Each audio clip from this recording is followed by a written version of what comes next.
BNR gold and diamonds తరుగు తక్కువ బంగారం ఎక్కువ ఇప్పుడు మన వైజాగ్లో.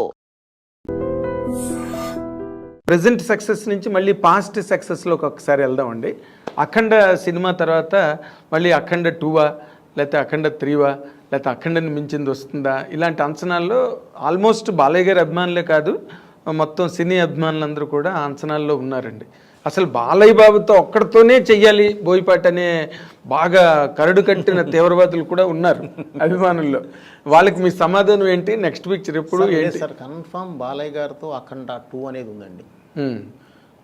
ఏ అభిమానైనా నేను వారిని బాగా ఒక 3 సక్సెస్ మేము హ్యాట్రిక్ కొట్టాం కాబట్టి అలా చేయాలనే కోరుకుంటారు. కానీ వేరియేషన్ ఉండొద్దండి. పక్క పక్కనే చేస్తే ఏది ఇప్పుడు పుల్లారెడ్డి స్వీటు ఒకటి తింటే బాగానే ఉంటుందండి, 2 తింటే బాగానే ఉంటాయి, 1 kg 2 kg తినలేము. సో అందుకని వెంటనే అయితే నీకు అది అయిపోతుంది. ఒక చిన్న టైం తీసుకొని మనం చేస్తే గ్యారంటీ దానికి దీనికి ఉన్న గ్యాప్లో ఆయన 1-2 చేసి ఉంటారు, నేను 1-2 చేసి ఉంటాను బయట. సో దీని నుంచి వచ్చి ఆ గ్యాప్ నుంచి వచ్చి మనం కూర్చొని ఒకసారి చేస్తే వచ్చే కిక్కు వేరేగా ఉంటుందండి. 100% రోజు అదే అని అంటే కూడా మనకి ఇది పెద్ద అంటే మధ్యలో ఈ చిన్న ట్రాన్స్ఫర్మేషన్స్ ఉంటుంటే రిలీఫ్ సస్టైన్ అవుతుంది. ఆయన కూడా చాలా రిలీఫ్గా ఉంటాడు కదండి. అవును, ఒక ట్రాన్స్ఫర్మేషన్ బయటికి వెళ్ళి ఒక ఎంటర్టైన్మెంట్ సినిమాను, ఒక సెంటిమెంట్ సినిమాను, ఇంకోటి ఒక మంచి యాక్షన్ సినిమా చేసి మన దగ్గరికి వచ్చారంటే సార్ మనం చేసేది ఇంకోలా ఉంటుంది. సో ఆ వేరియేషన్స్ కనిపిస్తాయి. ఓకే, ఒక ఆర్టిస్ట్లో అన్ని వేరియేషన్స్ రావాలన్నా కూడా అది చేయాలి, ఒక కొత్తదనం కనపడాలన్నా కూడా చేయాలి. అదే మా రోజు ప్రీ రిలీజ్ ఈవెంట్లో కూడా బాలయ్య గారు మీ గురించి చాలా బాగా మాట్లాడారు. ఇది మీ మేకింగ్ స్టైల్ మీద కానీ వాటి మీద ఆయనకి చాలా విపరీతమైన కాన్ఫిడెన్స్ మీరంటే. అవునండి. అంటే ఎందుకంటే అఫ్కోర్స్ 3 హిట్లు. అవునండి. ఆయనకు ఆ స్టేజ్లో అవి చాలా అవసరమైన హిట్లు కూడా. అదే టు బి వెరీ ఆనెస్ట్, ఎందుకంటే ఏ హీరోకైనా హిట్ అవసరం కదండి. ఇప్పుడు నెక్స్ట్ మీరు తీయబోయే సినిమా బాలయ్య గారి అభిమానులకు కనుక మీరు చెప్పాలి అని మీరు అనుకుంటే ఏం చెప్తారు సార్ బాలయ్య గారి అభిమానులకి? అంటే ఇప్పుడు నేను ఇంతకుముందు అదే చెప్పాను సార్.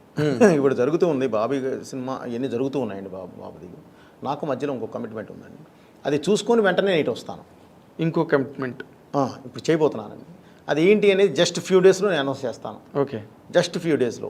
పెద్ద హీరో అండి. సో పెద్ద హీరో. అదే మీరు పెద్ద హీరో అంటే మీరు చెప్పలేము. మీరు గబుక్కొని రామ్లాట్ హీరోని తీసుకొచ్చి పెద్ద హీరోని చేస్తారు మీరు సడన్గా. ఇప్పుడు రామన్ చూస్తే మామూలుగా ఎప్పుడైనా కనిపిస్తే చాలా చాక్లెట్ బాయ్ లాగా కనిపించేవాడు. ఇప్పుడు కనిపిస్తే అలా కనిపించాడు, పక్కనే దున్నపోతుతో కనిపిస్తాడు. ఏది నీ దున్నపోతు ఏది రామ్ అని అడిగే రేంజ్లో ఉన్నాడు ఇప్పుడు. సినిమా బయటకు వచ్చాక ఈ don't feel normal about Ram, that is for sure. అవునండి. స్కంద చూసి బయటకు వచ్చిన తర్వాతే సూపర్ కరెక్ట్ అండి. అది ఆ ఇమాజినేషన్ మారిపోయింది రామ్ మీద. అండ్ అతనికి మీకు షూటింగ్ టైంలో ఎట్లా ఉంది సార్ ఇంటరాక్షన్? సార్ చాలా హ్యాపీగా ఉంటుంది సార్. అసలు చాలా హెల్దీగాను హ్యాపీగా ఉంటుంది. ఓకే, అసలు ఇది ఉండదు, బ్రహ్మాండంగా వెళ్ళిపోతుంది. ఒకటే సార్ మనలో క్లారిటీ ఉండాలి, టెక్నీషియన్లో క్లారిటీ ఉండాలి. టెక్నీషియన్లో క్లారిటీ ఉంటే ఇంకెవరు ఇది ఉండదండి, చాలా హెల్దీగా వెళ్తుంది. అవునండి. అంటే సార్ మీరు ఎంత ఇతమిద్దంగా నిర్దిష్టంగా మీ సినిమా చిత్రీకరణ విషయంలో ఎంత పట్టింపుగా ఉంటారనే దానికి నేను విన్నానండి. నిజమో కాదు నాకు తెలీదు. సరైన సినిమా అసలు అరవింద్ గారికి మీరు చూపించలేదంటగా ఆఖరి వరకు ఎవరో అన్నారు. ఎవరో అనడం కాదు సార్, నాకు ఏ రోజు సీన్ నాలో చూపించడాలు కొంత అయిన తర్వాత వాళ్ళతో అది నాకు అసలు అలవాటు లేదండి. నేను ఒకటి ఫిక్స్ అయ్యి కరెక్ట్గా ఇది అయిన తర్వాత నేను ఫైనల్ ఎడిట్ పర్ఫెక్ట్గా చేసిన తర్వాత కూర్చోబెట్టి చూపిస్తాను సార్. మీకు ఏమైనా డౌట్ ఉందో చెప్పండి, ఇప్పుడు నేను చేద్దాం, ఇబ్బంది లేదు. ఓకే, ఆ రోజు నేను చూపించినా కూడా మీరు గెస్ చేయలేరండి. ఏ సీన్ కాని సీన్ ఎప్పుడు చూపించినా బాగానే ఉంటాయి సార్. అవును, అది అంతా కూడా కంపోజ్ అయిన తర్వాత వచ్చేసేసి ఒక కరెక్ట్గా ఒక చైన్ ఆఫ్ దీనిలో పెట్టేసి లింక్స్లో పెట్టేసేసి కరెక్ట్గా ఒక స్క్రీన్ ప్లేలో పెట్టి మీ ముందు తీసుకొచ్చి పెట్టినప్పుడు మాత్రమే ఒక జడ్జిమెంట్ వస్తుంది. ముందే ఊరికే చూస్తాం, మేము చెప్తాం, ఏం చెప్పలేరండి ఎవరు అనుకుంటాం కానండి, చెప్పలేరు సార్. అక్కడ అది మనం చీట్ చేసినట్టు అవుతుంది. ఓకే, సో ఫైనల్గా చూసినప్పుడు ఒక్కసారి నాన్న ఇది ఇక్కడ ఏదైనా తేడా ఉంది, డైరెక్ట్ గారు ఇక్కడ ఏదైనా చిన్న ఇది ఉంది, అది ఒకసారి చూడండి, ఈజీ నాకు. ఓహో ఇందుకు అడుగుతున్నారా, లేదంటే సార్ ఇదిగో దీని లింక్ ఇదిగో ఇక్కడ ఉంది కాబట్టి నేను ఇక్కడ ఇది చేశాను అని చెప్పడానికి ఉంటుంది.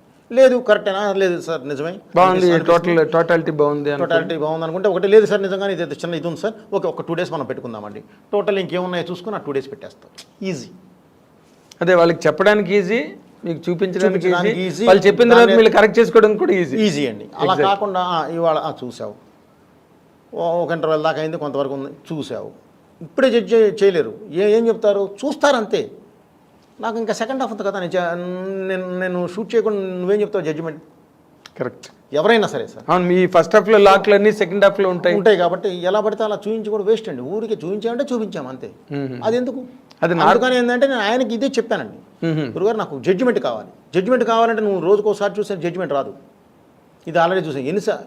ఒక ఎంటర్టైన్మెంట్ సీన్ ఉందండి, ఒకసారి చూసావు నవ్వావు, రెండోసారి చూసాను నవ్వావు, మూడోసారి చూసావు నవ్వావు, నాలుగోసారి చూసావు నవ్వావు, ఐదోసారి చూసావు ఆల్రెడీ చూసాం అనుకుంటావు, ఆరోసారి నేను చక్కలికి పెట్టాలి.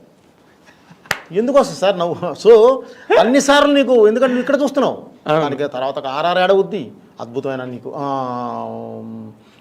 ఇది ఏడవుద్ది, వాయిస్ ఏడవుద్ది, డబ్బింగ్ ఏడవుద్ది, ఇవన్నీ యాడ్ అయినప్పుడు ఒక డిఏ, కలర్ఫుల్ డిఏ యాడ్ అవుద్ది. ఇవన్నీ యాడ్ అయినప్పుడు ఉండే నీకు లుక్ కను మామూలుగా చూసేదానికి చాలా తేడా ఉంటుంది. కరెక్ట్ అండి, కరెక్ట్. అదైతే ముందు అరవింద్ గారికి ఇప్పుడు మీరు ఏది చూసినా కూడా నన్ను జడ్జ్ చేయలేనప్పుడు ఎందుకు చూడటం? ఇప్పుడు వద్దు, మీరు పొల్యూట్ అవ్వద్దు. మీరు ఒకేసారి చూసినప్పుడు మీకు నువ్వు ఒక ఆడియన్లో చూసావు, మీకు ఒక జడ్జిమెంట్ ఉంటుంది. సో అందుకని నేను ఫస్ట్ నుంచి నేను బాలయ్య గారికి కూడా ఫైనల్గా చూపిస్తానండి. అంతేనా? ఫైనల్గా చూపిస్తాను సార్. బేసిక్గా ఆయనకి నాకున్న బాండింగ్ వేరండి. ఆయన అసలు కథ కూడా అడగడు, వద్దు భయపడగారు, మీరున్నారు చూసుకుంటారు నాకెందుకు అంటాడు ఆయన. ఓకే. సో ఆయనకి నాకున్న నమ్మకం అండి, మా మధ్యలో ఉన్న బాండింగ్ అది. ఓకే. సో ఇంకా ఎక్కువ రెస్పాన్సిబిలిటీ కదా, నువ్వేం చెప్పొద్దు నాకు, నువ్వే అది నిజంగానే బరువు కోసం అనండి ఆయన. నాకెందుకు భయపడుతున్నాడు కదా అని ఆయనకు ఒక ఉంటుంది, నమ్మకం. ఆ నమ్మకాన్ని నేను నిలబెట్టుకుంటూ వచ్చాను కాబట్టి ఆయన ఇంకా బాగా నమ్ముతాడు. ఇప్పుడు మీరు మామూలు రెగ్యులర్ క్యారెక్టరైజేషన్ అయితే ఒక పద్ధతి అండి, అఖండలో ఈ క్యారెక్టర్ ముందు బాలయ్య బాబు గారికి చెప్పారా? అఘోరా క్యారెక్టర్. ఓకే. చెప్పిన తర్వాత షూట్కి వెళ్ళారా? 1 minute సార్ ఆయన వినింది.